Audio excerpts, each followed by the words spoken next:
তোমরা কি পুরনো ছেঁড়া বিছানার চাদর কোনো কাজের না বলে ঘরে ফেলে রেখে নষ্ট করছো? তাহলে আজকের ভিডিও তোমাদের জন্য।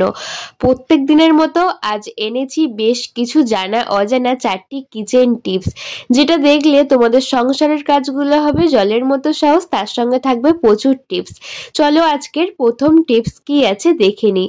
বন্ধুরা, আমরা প্রত্যেকেই কিচেন সিঙ্ক ব্যবহার করি। প্রত্যেকদিন আমাদের কিচেন সিঙ্ক ব্যবহার করতে হয় মাছ মাংস ধোয়ার জন্য বা থালা বাসন মাজার জন্য। দেখা যায় কিচেন সিঙ্কের অবস্থা এই রকম জঘন্য হয়, একেবারে একটা আয়রন পড়ে যায়, তার সঙ্গে একটা আঁশটে গন্ধ ছাড়তে থাকে মাছ মাংস ধোয়ার কারণে, আর নতুনের মতো গ্লেজ ভাবটা একদম চলে যায়।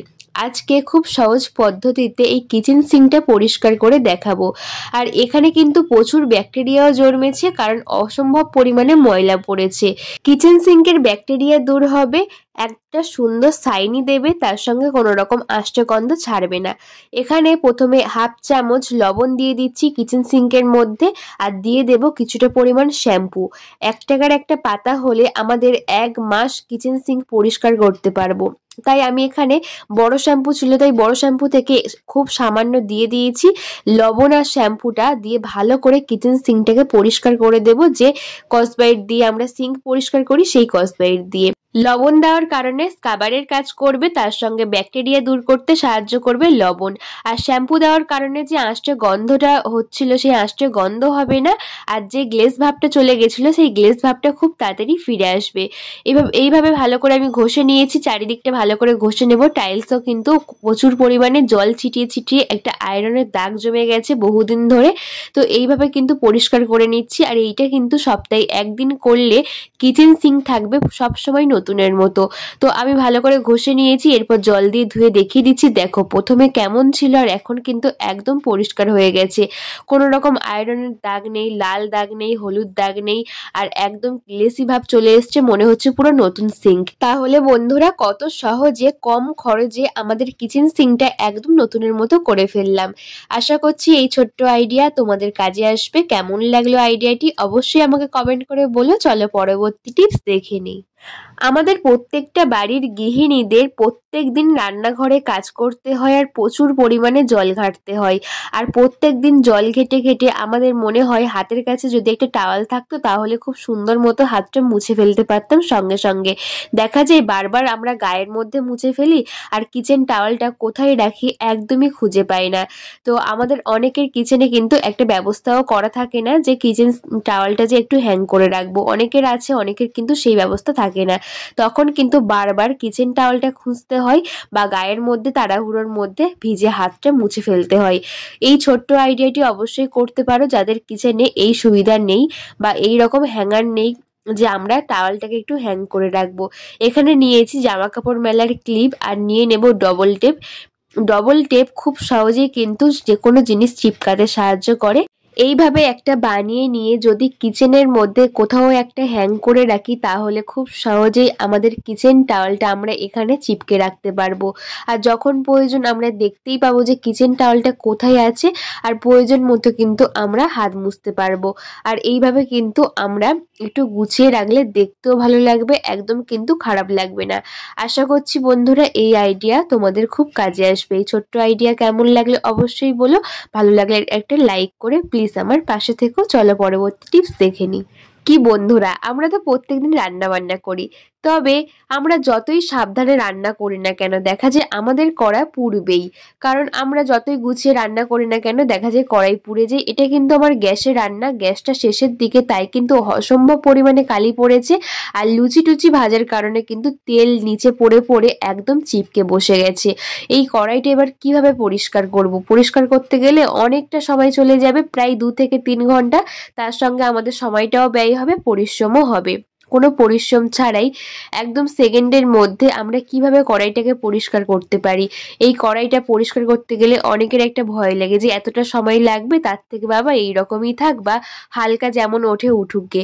কিন্তু আজকে সেকেন্ডের মধ্যে কড়াইটা পরিষ্কার করে ফেলতে পারবে।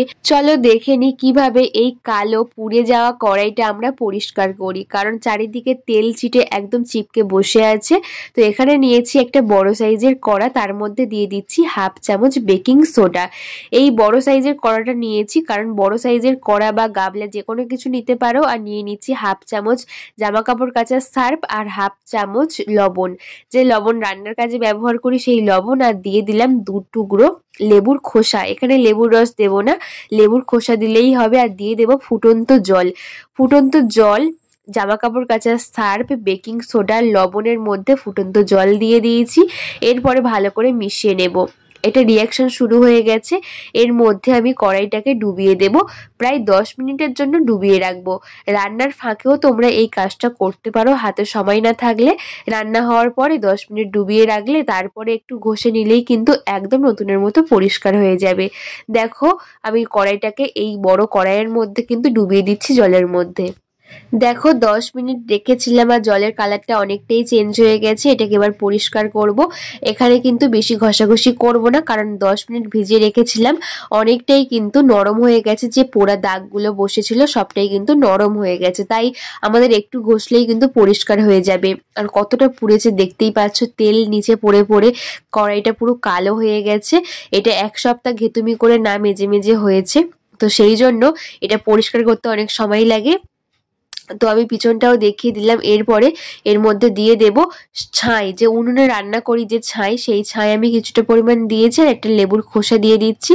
আর তারপরে একটা কসবাইটে একটু বাসন মাজার সাবান দিয়ে ভালো করে একটু ঘষলেই কিন্তু পরিষ্কার হয়ে যাবে। দেখতেই পাচ্ছ কত জেদি হয়ে দাগটা বসেছে, উঠতেই যায় না। যদি আমরা নর্মালভাবে করতাম তাহলে কিন্তু কিছুতেই উঠতো না, উল্টে কিন্তু 2 থেকে 3 ঘন্টা লাগতো আর আমাদের হাত পুরো ব্যথা হয়ে যেত। তাই একটু নরম করে নিলাম ফুটন্ত জলে কিছুটা উপকরণ মিশিয়ে, তাহলে কিন্তু কাজটা অনেক সুবিধে হবে। ভিতরটা আমার প্রায় উঠে গেছে। এবার পিছনের দিকে যে কড়া দাগ বসেছে সেটাকেও আমি তুলে ফেলবো। এইভাবে কিন্তু ঘষলেই খুব সহজেই উঠে যাবে। দেখো প্রায় কিছুক্ষণ ডলা দিয়েছি, তাতেই কিন্তু একদম পরিষ্কার হয়ে গেছে আমার কড়াইটা। চলো এটাকে একটু ধুয়ে দেখিয়ে দিচ্ছি। এটাকে সেই গরম জলের মধ্যে একটু ধুয়ে দিচ্ছি বা একটু ঠান্ডা জল মিশিয়ে ধুয়ে দিচ্ছি। এরপরে তোমাদের দেখাবো কতটা পরিষ্কার হয়েছে। দেখো এখনো মনে হচ্ছে একটু লাল লাল ভাব থেকে গেছে, তাই এটাকে আরো একবার কিন্তু একটু ঘষে নেব, নিলেই কিন্তু পরিষ্কার হয়ে যাবে। কারণ আমাদের ঘেটুমির জন্যই কিন্তু আমাদের কড়াইগুলো পড়ে। রোজকার যদি কাজ রোজ করে নিই তাহলে কিন্তু এতটা পড়ে না। তো তোমাদেরও যদি এইরকম পুড়ে যায় অবশ্যই এই টিপসটি ফলো করে দেখো। সেকেন্ডের মধ্যে একটু ঘষলেই একদম পরিষ্কার হয়ে যাবে। এটাকে ধুয়ে দেখিয়ে দিচ্ছি। দেখো একদম পরিষ্কার হয়ে গেছে, পুরো নতুনের মতো। কতটা লাল ছিল তোমরা দেখেছো, একদম কিন্তু সমস্ত কিছু উঠে গেছে। আশা করছি এই টিপসটাও খুব কাজে আসবে। কেমন লাগলো অবশ্যই বলো। আজকে আমার ছোট্ট রিকোয়েস্ট, আজকের আমার এই ভিডিও তোমরা কে কোন জায়গা থেকে দেখছো বন্ধুরা একটা কমেন্ট করে বলো। আমার খুব ভালো লাগবে যে আমার ভিডিও কতদূর যাচ্ছে, কে কে দেখছো। চলো পরবর্তী টিপস দেখে নিই। আমরা প্রত্যেকেই সোফার মধ্যে কুশন বালিশ রাখি বা বিছানার মধ্যে কুশন বালিশ রাখি যাতে দেখতে সুন্দর হয়, আর সোফার মধ্যে রাখি যাতে বসলে একটু আরাম পাই। দেখা যায় কিছুদিন পরে, প্রায় 4 মাস 2 মাস পরে দেখা যায় কুশন বালিশগুলো কেমন চিটে চিটে হয়ে যায়, চ্যাপটা হয়ে যায়। তখন কিন্তু রাখলে একটুও বসে আরাম পাওয়া যায় না, তার সঙ্গে দেখতেও ভালো লাগে না। তাই আমরা আবার নতুন নতুন বালিশ কিনে এনে এই বালিশগুলোকে ফেলে দিই। তো সেটা কখনোই করা উচিত না। আমরা ঘরেই কিন্তু ফেলে দেওয়া জিনিস দিয়ে এই সংশোধনটা করে ফেলতে পারবো। কুশন বালিশগুলো যাতে একটু ফুলে ফুলে থাকে অথচ আগের নতুনের মতো নরম থাকে, তার জন্য এই আইডিয়া। তো এইভাবে আমরা যখনই রাখি দেখা যায় কেমন একটা দুমড়ে মুচড়ে আছে, দেখতে যতটা খারাপ লাগে, আর বসলেও আরাম পাওয়া যায় না, ভিতরের দিকে ঢুকে ঢুকে যায়। তো চলো দেখে নিই কিভাবে এই কুশন বালিশগুলোকে একটু উঁচু উঁচু করা যায়, পুরো নতুন বালিশের মতো। দেখবে বন্ধুরা আমাদের প্রত্যেকের বাড়িতে বিছানা চাদর থাকে, যে চাদরগুলো একদম ছিঁড়ে গেছে, ফেসে গেছে, আমরা কোনো কাজেই ব্যবহার করি না। তো বাড়িতে ফেলে না রেখে যদি একটু কাজে লাগিয়ে নিই তাহলে তো খুবই ভালো হয়। এই বিছানা চাদরটা একদমই কিন্তু ফেসে গেছে, এটা কোনো কাজের না, কোনো কাজেই আমরা ব্যবহার করতে পারবো না।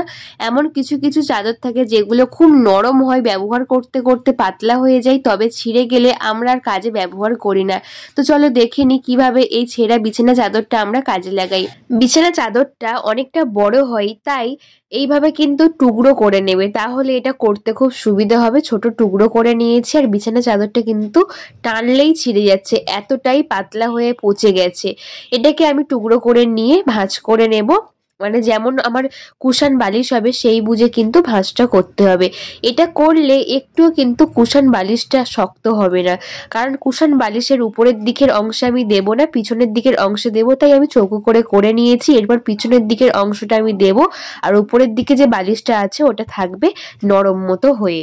দেখো চৌকো করে নিয়েছি, নিয়ে পিছনের দিকে ঢুকিয়ে দিচ্ছি, তাহলে আমার কুশান বালিশটা অনেকটা মোটা হয়ে যাবে আর সামনের দিকে নরম ভাবটা থাকবে, কেউ বুঝতেও পারবে না ভিতরে আমাদের এইভাবে বিছানা চাদর ঢোকানো আছে। আশা করছি এই ছোট্ট টিপস তোমাদের কাজে আসবে। আজকের কোন টিপসটি সবচেয়ে বেশি কাজে আসবে একটা কমেন্ট করে বলো। একটু ভালো লেগে থাকলে লাইক কমেন্ট শেয়ার করে আমার পাশে থেকো, আর বন্ধুদের কাছে একটু শেয়ার করে দিও যাতে সবার একটু কাজে আসে। আর দেখো একটু কিন্তু বালিশটা দুমড়ে যাচ্ছে না বা কিছু হচ্ছে না, একদম কিন্তু নরমও আছে আর শক্তও আছে, পুরো মনে হচ্ছে নতুন বালিশের মতো। আমার চ্যানেলে তোমরা নতুন বন্ধু হলে একটা সাবস্ক্রাইব করে আমার পাশে থেকো। দেখা হবে নতুন ভিডিওতে। টাটা বন্ধুরা।